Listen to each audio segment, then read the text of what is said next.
Avis vascular centre మన దేశంలోనే the best varicose vein hospital. మీకు దివ్యవాణి గారు ఎలా వచ్చింది మీకు అది? ఇట్స్ అఫ్ కోర్స్ నాకు చాలా ఇష్టమైన సినిమా, బికాస్ మా సొంత ఫ్యామిలీ మెంబర్స్ తీసిన వెంకటరమణ గారు. ఇప్పటికీ స్వప్న గారు చాలామంది నాతో, నా ముందు ఆర్టిస్టులు, నా తర్వాత ఆర్టిస్టులు, నాతో ఆర్టిస్టులు మీరేం సినిమాలు చేశారంటే పేర్లు చెప్పుకోవాలి, తడుముకోవాలి. ఆ హీరోలతో ఎంతో స్ట్రగుల్ అయ్యి ఏమేమో పణంగా పెట్టి వాళ్ళు పెద్ద పెద్ద హీరోలతో చేశారు. కానీ దేవుడి దయ, బాపు రమణ గారు దివ్యవాణి అంటే పెళ్లి పుస్తకం అంటే దివ్యవాణి, ఆ తర్వాతే రాజేంద్ర ప్రసాద్ గారు అంటారు. అవునవును, ఎందుకంటే నేను కొత్త అలా చేయటానికి. అండ్ అది అసలు నేనైతే సినిమా ఇండస్ట్రీలో అలసిపోయి, నేను సినిమా ఇండస్ట్రీకి సెట్గానేమో నిజంగా వెళ్ళిపోయి పెళ్లి చేసేసుకొని అంట్లు తోముకుంటానే ఏదో ఒకటి చేసుకుంటా ఉండొచ్చు. మా బావ ఉండేవాడు, మా అత్తయ్య గారు అబ్బాయి, నేను పెళ్లి చేసేసుకుంటాను, నన్ను పంపించేయండి అన్న టైంలో బాపు గారి దగ్గర నుంచి కాల్ వచ్చింది. ఇట్లా బాపు గారు చూస్తారంటే ఈయన కూడా అంతే, అందరూ డైరెక్టర్ లాగానే ఉంటారు, వేవేవో మాట్లాడతారు, నేను అలా ఉండను అంటాను. ఇంటికి వచ్చినాక మా అమ్మ ఇండైరెక్ట్గా తిడుతుంది, డైరెక్ట్గా తిడితే మళ్ళీ నన్ను భరించలేరు ఎవరు, ఇండైరెక్ట్గా తిడుతుంది. నేను ఇంకా ఏడ్చుకుంటా చీదుకుంటా ఉంటాను, నన్ను పంపించండి నేను మళ్ళీ చదువుకుంటాను అంటాను.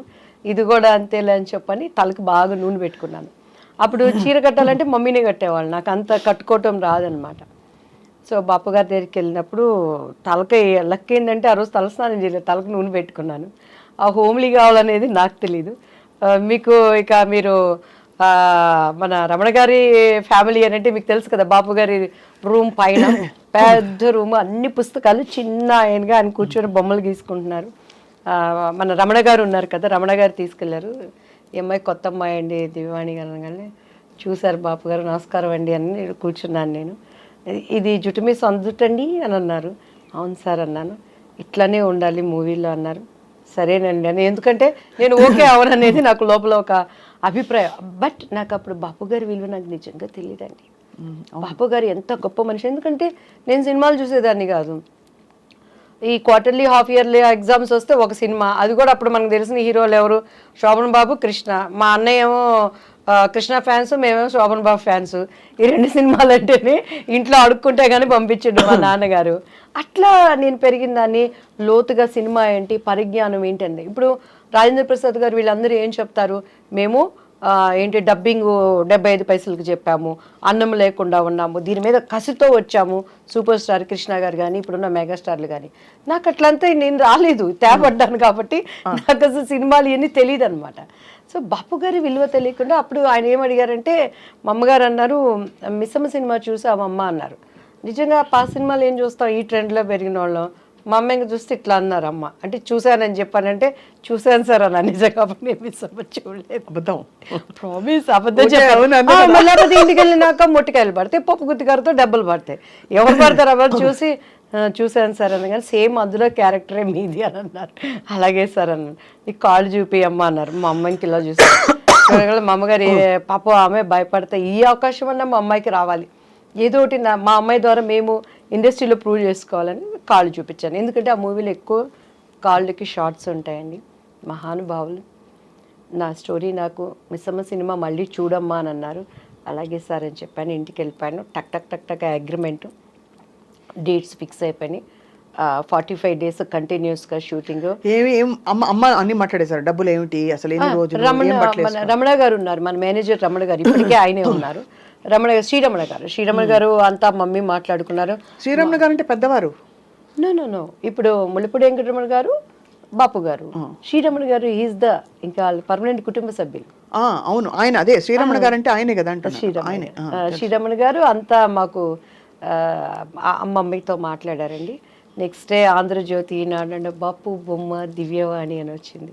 ఫస్ట్ ఫోన్ మా ఇంటికి వచ్చింది. అప్పుడే మారిందా మీ పేరు? దివ్యవాణి అప్పుడు మారలేదు కదా, అంతకు ముందే ముందే మారిపోయింది. అంటే నాకు ఫస్ట్ నేను చేసినప్పుడు డాన్స్ రాజా డాన్స్ అని చేశాను. అనుకోకుండా మొన్న వినోద్ రాజా అని బెంగళూరు ఒక ప్రైవేట్ మీటింగ్కి వెళ్ళినప్పుడు కలిశానండి. దాంట్లో అప్పట్లో చిరంజీవి గారు సీడీ తెప్పించుకొని చూసారు ఆ అబ్బాయి డాన్స్కి. లీలావతి గారి కొడుకు కన్నడ రాజ్ కుమార్ గారు. సో ఆ టైంలో నాకు దివ్య అని పేరు పెట్టింది ద్వారకేష్ గారు. ఆయన భవ్య అని ఒక అమ్మాయిని పరిచయం చేశారు. సో దివ్య అని ఆయన పెట్టారు. మమ్మీకి వాణి అంటే ఇష్టం, దివ్యవాణి అలా అయిపోయింది. సో బాపు గారు ఇక దివ్యవాణి గారు ఫస్ట్ మా ఇంటికి వచ్చిన కాలు దాసనారాయణరావు గారు. మీరు ఒక మాట అన్నారు, అంతకు ముందు మీరు చాలా విసిగిపోయారు, బాపు గారు అవకాశం కూడా అలాగే అవుతుందిలే అనుకున్నారు. చాలా అయ్యాయి ఆడిషన్స్, అంటే ఏమయ్యేది ఆడిషన్లో? మీరు సెట్ అయ్యేవారు కదా వాళ్ళ క్యారెక్టర్కి, లేకపోతే ఎలా? అంటే దానికి ముందు దాసనారాయణరావు గారిది అభిసారిక అని ఒక మూవీ వచ్చిందండి. అప్పుడు మేము పద్మాంటి దగ్గరికి వెళ్ళి మమ్మీ తెనాలి, మాకు తెలిసిన ఒక మమ్మీ వాళ్ళ క్లాస్మేట్ పద్మాంటికి మంచి క్లోజ్, మంచి వాళ్ళండి తెనాలి పిల్లలు, చాలా వాళ్ళు కష్టపడుతున్నారు ఇండస్ట్రీలో అని అంటే పద్మాంటి రిఫర్ చేసి దాసరి అంకుల్ దగ్గరికి వెళ్ళాను. సవేరా హోటల్లో అప్పుడు వీళ్ళకి పాముగురు వీటిల్లో జరుగుతూ ఉండే స్టోరీ డిస్కషన్స్ అవన్నీ. ఏమి చేస్తారు, మాట్లాడేవాళ్ళు, కింద నుంచి పెద్ద చూసారు, ఒడ్డు పొడుగు బాగుంది అమ్మాయి అనేవాళ్ళు, స్టోరీ మంచి క్యారెక్టర్ అండి అనేవాళ్ళు, కొంచెం మీరు బయట కూర్చోండి అమ్మాయితో మాట్లాడతాం అనేవాళ్ళు. మా అమ్మాయికి ఇటు చూసేదాన్ని నేను, ఇంకంతే. ఇంక మా అమ్మగారు బయటకు వెళ్తాను అని అంటే అల్లిచ్చేదాన్ని కాదు. సో ఆ లోపల వాళ్ళ భావన ఏంటనే అర్థమయ్యి అర్థం కాని వయసు నాది అప్పుడు. సో అలా ఇక మా అమ్మగారు నన్ను వదిలిపెట్టేవాళ్ళు కాదు. మొన్న కూడా చౌదరి గారు అని చెప్పని ఒక ఆయన ప్రొడ్యూసర్ కలిసారండి. అప్పుడు అర్జున్ సర్జాతో ఒక మూవీ చేయాల్సింది, శారదాంటి మెయిన్ క్యారెక్టర్. అందులో అంతా డేట్స్ వరకు వచ్చింది, అంతా ఓకే అన్నారు, క్యారెక్టర్ మిస్ అయిపోయింది. కాదు అంటే అంత ఓపెన్గా మిస్బిహేవ్ చేసేవారా? నా దగ్గర మిస్బిహేవ్ చేసి నా దగ్గర బతికి బట్ట కడతాడండి వాడు ఎవడైనా. అదే అందుకని అడుగుతున్నా. ఎందుకంటే ఇప్పుడు జీలో అప్పుడు ఉండేది. అదే అదే మీరు బోల్డ్ గా కనిపిస్తున్నారు చాలా, బట్ ఎలా మీకు అర్థమైపోయేది వాళ్ళ మనసులో ఏమిటని? అంటే మా మమ్మీతో మాట్లాడేవాళ్ళు. మా మమ్మీ అమ్మాయి చిన్నపిల్లండి, తను ఫ్రెండ్లీగా మంచి ఆర్టిస్ట్ అండి, మా అమ్మాయిలో టాలెంట్ ఉందండి అని అలా అనేవాళ్ళు. ఇంటికి వచ్చినాక డిస్కషన్ జరుగుతుంది కదా, నన్ను బాగా రెచ్చగొట్టేది మా అక్క అయితే, చూడు నువ్వు చేయాల్సిన క్యారెక్టర్ అమ్మాయి చేసింది చూసుకుంటే, నువ్వు చేసుకొని నాకేంది, నేను ఎప్పుడు ఏ క్యారెక్టర్ పోయిందని ఏడ్చింది లేదండి. ఈవెన్ దో మిస్టర్ బెళ్ళానికి కూడా బాపు గారు, రమణన్ల గారు, రాజేంద్ర ప్రసాద్ గారికి ఇప్పుడు ఒక మనసు ఉంది, మరి ప్రతి ఒక్కరికి ఒక అంతరాత్మ అనేది ఉంటుంది. ఈవెన్ ఆమెనికి కూడాను వాళ్ళ గుండె మీద చేసుకుంటే మినిమం మ్యాక్సిమం ఎక్స్ట్రీమ్ ఈ క్యారెక్టర్ అమ్మాయి అయితే బాగుంటుందని చెప్పని ఎంత ప్రయత్నం చేశారు, ఎంత ప్రయత్నం చేశారు. నేను ఆయనకి సారీ కూడా చెప్పాను, రాజేంద్ర ప్రసాద్ నా భవిష్యత్తుని గురించి జరిగిన విషయాలన్నీ ఆయనకి చెప్పాము, ఏం లేదు ప్రాబ్లం.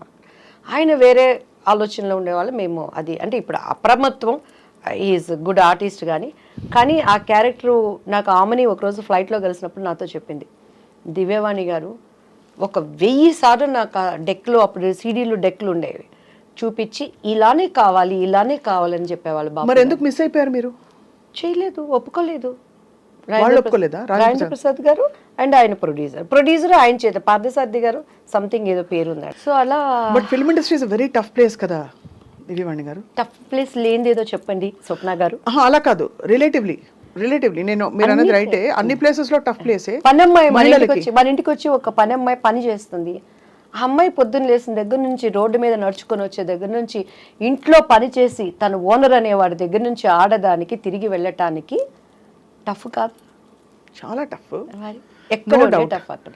కానీ ఇక్కడ ఎంత మొహమాటంగా అందంగా ఉంటుందంటే మీరు చెప్తున్న సన్నివేశాలు ఆలోచిస్తే, ఇప్పుడు అమ్మగారు ఎంత అర్థం చేసుకుని మిమ్మల్ని తప్పించుకుని కాపాడుకుని జాగ్రత్తగా నెట్టుకొచ్చారు. మీరు అదే అదే చెప్తున్నాను, అలా చేయలేని పరిస్థితులు చాలా మందిని చూసాను. నాకు ఆర్టిస్టుల్ని చెప్పడం ఎందుకులే గానీ అన్నల దగ్గర అంటే కొంతమందికి అది తప్పు అనిపించకపోవచ్చు, అది వాళ్ళ చాయిస్. నేను తప్పని నేను ఎప్పుడు అంటలేదు. నవేడేస్ ఇప్పుడు కూడా నేను అంటున్నాను, నవేడేస్ అవనేది ఫ్యాషన్ అయిపోయింది, కామన్ అయిపోయింది, అది ఎంజాయ్మెంట్ అయిపోయింది. నేను తప్పని ఇప్పటికీ నేను చెప్పట్లేదు, 2 చేతులు కలిస్తేనే చెప్పట్లు, చేతులు కలవనప్పుడు ఈ చేయి కాబట్టి. కాకపోతే మనం అనుకున్న విధంగా హైప్ అవ్వలేవచ్చు. కానీ దేవుడు అనేవాడు ఒకటి ఉంటాడు, న్యాయం అనేది ఒకటి ఉంటుంది. మన అంతరంలో ఒక ఆలోచన పుట్టక ముందే ఈ నోస్ వాట్ ఈజ్ మనం ఆలోచిస్తున్నాం అనే దానిని నిలబెట్టేవాడు ఆయన. సో అది నన్ను ఇంతవరకు నిలబెట్టింది. ఎంతమంది ఉన్న తెలుగు చరిత్ర ఉన్నంత వరకు నా శత్రువు అయినా నా మిత్రువు అయినా ఆ పని అనేది ఉండాల్సిందే.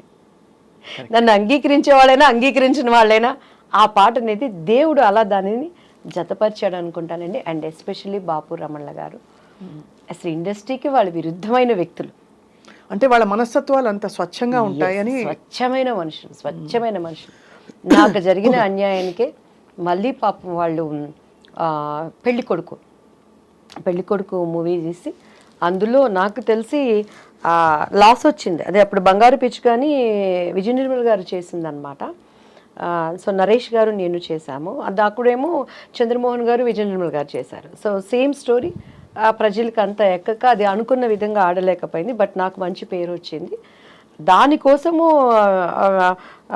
వెంకటరమణ గారు తన పక్కనున్న సైటుకి అప్పుడు ఫైనాన్షియల్ దీనికి బాపు గారు ఇచ్చేశారు. అంత స్నేహబంధం వాళ్ళకి. వాళ్ళు అసలు చూస్తే రిలేషన్స్ అనుకుంటాం కానీ స్నేహితులు అనేది చాలా రోజుల వరకు నాకే తెలియదండి. సో అన్నీ ఉన్న విస్తరాకు అణిగి మణిగి ఉంటుంది అనడానికి. అవును, ఇండస్ట్రీలో ఉండే పద్ధతులకి విరోధమైన వాళ్ళు అండ్ నాకు మనసున్న మనుషులు. నేను బాపు గారితో న్యూ ఇయర్ టైంలో ఆటలు కూడా ఆడాను ఆయనతో. మొన్న కూడా రోజా ఒకసారి దుబాయ్లో బాపు గారికి లైఫ్ టైమ్ అచీవ్మెంట్ అవార్డు ఇస్తున్నప్పుడు చెప్పింది, ఒక ఆడది అందగత్తె అంటే ఎన్ని అవార్డ్స్ రివార్డ్స్ వచ్చినా బాపు బొమ్మ అనేది అది ఒక క్రెడిట్. అది దివ్యవాణి కొట్టేసింది. నాకు చాలా జెల్సీగా ఉండేది.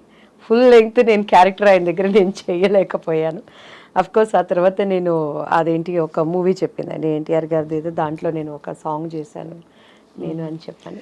అని అంటే ఆడవాళ్ళంటే అందరూ అందమే, అందరూ బాపు బొమ్మలే. ఎస్పెషలీ బాపు బొమ్మ అంటే ఆయన జనరేషన్స్ ఎంతమంది చేసిన, అవును, వాణిశ్రీ గారు వాళ్ళు చేసిన, నా జనరేషన్స్ ఎంతమంది చేసిన, ఆమెని నేను ఎంతమంది, నా తర్వాత జనరేషన్ చార్మి వాళ్ళు మిగతా వాళ్ళు ఎంత చేసినా బాపు బొమ్మ అంటే దివ్యవాణి. అది నా ఇంటి పేరుగా మార్చబడింది కదా, అదే నాకు దేవుడిచ్చిన ఒక ధన్యత అండి. అదే మరి చారెడు బారెడు పిడికెడు గుర్తుందా? నడుము పిడికెడు నల్లని కురులు బారెడు. ఆ జడపడుకున్నప్పుడు మీరు చూడండి, ఆ షార్ట్లో చూస్తే నా కళ్ళన్నీ ఎర్రగా ఉంటాయి అనమాట. అప్పటికే ఒక యుద్ధం అయిపోయేది నా మీద, ఇన్ని నిందలు ఏడ్చి ఏడ్చి ఏడ్చి షార్ట్ రెడీ అనగానే వెళ్ళిపోయేది అనమాట. మళ్ళీ అట్లా మీ డైలాగ్ మేము వాడేసుకుంటుంటాం, చెంగల్పట్టి శాంతారాం అంటే మీరే కదా.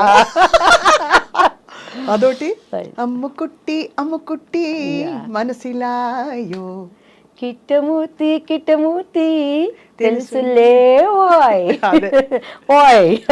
అందులో కూడా రమణ గారి ట్యాగ్ ఉంటుందండి ఆ సాంగ్స్. అండ్ అందులో స్వప్న గారు నా జీవితానికి నేను అనునించుకునే డైలాగుల్లో ముఖ్యమైనది. అండ్ రాజేంద్ర ప్రసాద్ గారు చెప్తారు ఒక డైలాగు. నేను అక్కడికి వెళ్ళి డ్యాన్స్ నేర్పిస్తూ అక్కడ ఉన్నప్పుడు మంచి చెడులు రాసులు పోసుకొని ఉండవట. అవును, అవకాశము ఉంటే మంచివాడు కూడా చెడ్డవాడిగా మారుతాడు, అవకాశం లేకపోతే చెడ్డవాడు కూడా మంచివాడిగా ఉంటాడు. కస్టమ్స్ అండ్ సుఖమ్స్, ద కాంబినేషన్ ఈజ్ లైఫ్. అంతే, పర్ఫెక్ట్ కదా అది. నా జీవితంలో ప్రతి చోట ఎదురయ్యే బిట్స్లో ఎంత అనుభవంతో ఎంత జ్ఞానంతో ఆయన ఆ డైలాగ్ రాశాడు. ప్రతి మనిషికి ఒక్కొక్క మనిషిలో ఉండే కలర్స్, నటన, నా బిడ్డలు కానీ బయట వాళ్ళు కానీ నమ్మిన వాళ్ళు కానీ బయటకు వచ్చేటప్పుడు అంతా మంచి చెడులు రాసుకుపోసుకొని ఉండవు. అవకాశం ఉందంటే మంచోడు కూడా చెడ్డోడు అయిపోతాడు, అవకాశం లేకపోతే చెడ్డోడు కూడా గప్చిప్ సాంబార్ బుడ్డి. నేను సాంబార్ బుడ్డి. సో అలా లైఫ్లో. అండ్ నా లైఫ్ ఏంటంటేనండి, మా మమ్మీ దగ్గర ఏం తెలీదు, మా ఆయన దగ్గర అంతకన్నా తెలీదు. ఇప్పుడు ఈ 5 ఏళ్ళు దేవుడు నిమిత్తమై నేను బయటకు వస్తున్నప్పుడు పాలిటిక్స్లోకి వచ్చినాక, ఓ ఇది ఇలా ఉంటారా, ఓ ఇది ఇలా ఉంటారా, వాళ్ళు ఇలా ఉంటే నేను ఇలానే ఉంటాను, అది నష్టమైనా నిజాన్ని బ్రతికించుకుంటాను, అదే నా హీరో, అది నన్ను కాపాడుతుంది అనే విధంగా వెళ్ళి ఈరోజు యథార్థవాది లోక విరోధి అనే దానికి సాదృశ్యంగా. మీరు చాలా బోల్డ్గా ఉన్నారు. అంటే మీరు ఇప్పుడు ఇంకా ఫీల్డ్లో ఉన్నట్టే, మీరు ఎంత పాలిటిక్స్లోకి వచ్చినా సినిమా ఇండస్ట్రీలో ఉన్నట్టే ఒక నటిగా మీరు ఇప్పటివరకు చెప్పిన విషయాలే ఇంత క్యాండిడ్గా ఎవరు మాట్లాడలేకపోయారు. అయ్యో, అంటే అది మీ ధైర్యానికి నిజంగా జోహార్లు. అలా వెళ్ళాలి లేదు అలా కాదు అనేది, అంటే మీరేమి ఎవరిని దూషించలేదు, మీ పరిస్థితులు మీరు చెప్పారు, అది చాలా పెద్ద విషయం. కానీ ఆ తర్వాత కూడా మీరు ఎదురవుతూ ఉండిందండి, అంటే కష్టం. ఇప్పుడు మనకి కొన్ని గీతలు మనం గీసుకుంటాం, మనకి ఇలాంటి కాస్ట్యూమ్స్ వేసుకోను, ఈ ప్రవర్తన నాకు నచ్చదు అని. ఆ గీతలలో ఉండడం వల్ల ఇంకా తర్వాత కూడా మీరు అవకాశాలు కోల్పోయారా, లేకపోతే చాలా కోల్పోయాను? మిస్టర్ పెళ్ళాం ఒకటేనా? చాలా ఆమె సినిమా నేను చేయాల్సింది ఈవీవి గారిది, అండ్ నాకు అడ్వాన్స్ కూడా ఇచ్చేసారు, వెనక్కి వెళ్ళిపోయాను. గరానా మొగుళ్ళలో వాణి విశ్వనాథ్ క్యారెక్టర్ నేను చేయాల్సింది, దానిని మిస్ అయిపోయాను. మిస్ అయిపోవడం అంటే they just come and tell you know. ఇంకా అంతే, ఇక ప్రాబ్లమ్స్. అది ఎవరన్నా అనుకోండి, డైరెక్టర్లు అనుకోండి, హీరోలు అనుకోండి, మేబీ వాళ్ళ దానికి ముందు మీకేమన్నా డైరెక్ట్ ఇండికేషన్ వచ్చేదా దట్ ఏదో ఎక్స్పెక్ట్ చేస్తున్నారు వీళ్ళని? 100% వచ్చేది. మమ్మీ వాళ్ళకి అంత ధైర్యం చేసేవాళ్ళు కాదు నా దగ్గర, పాప ఏమీ నన్నైతే ఇబ్బంది పెట్టేవాళ్ళు కాదండి. నేను ఇక్కడ గొప్ప ఏంటంటే నా టాలెంట్ నన్ను బ్రతికిచ్చింది. దివ్యవాణి అంటే సింగిల్ టేక్ ఆర్టిస్ట్. అక్కడ లోపం ఉందంటే కెమెరామ్యాన్తో పక్క ఆర్టిస్ట్తో, కానీ నాది ఎప్పుడు అండ్ ఎందుకంటే అంత డెడికేట్ మైండ్గా డైలాగ్స్ కానీ డ్యాన్స్ కానీ, నాకు లాంగ్వేజ్ తెలియకపోయినా కూడాను డెడికేట్ మైండ్తో నేను ఏది ఉన్నా కూడానండి, ఈవెన్ దేవుడి పని కానీ, ఇప్పుడు సంబంధం లేకుండా రియల్ ఎస్టేట్ అనేది నేర్చుకుంటున్నాను ఇక్కడ. కొంతమంది మన దాంట్లో కూడా డెడికేట్ మైండ్తో చేస్తాను. పొద్దున్న లేస్తే దాని మీదే వర్కౌట్ చేస్తాను. అలా నేనేమి ఎక్కడ బైబుల్ కాలేజీకి వెళ్ళలేదు, బైబుల్ థెరపీలు పొందలేదు. కానీ అక్కడ నిలబడినప్పుడు నేను షికాగోలో చాలా టైం ఇస్తారండి వాళ్ళు. కానీ అక్కడ 1.5 hours 2 hours when God spoke through with me, whole Chicago దేవుడు మాట్లాడాడు అనే విధంగా, అక్కడ హృదయాలకు తాకే విధంగా నేను దేవుడు పాదాలు పట్టుకుంటాను. అట్లా ఏది చేసినా నాకు తెలియకపోయినా కూడాను దాన్ని తెలుసుకోవడానికి ప్రయత్నం చేసేదాన్ని. అది ఇండస్ట్రీలో నన్ను నిలబెట్టింది.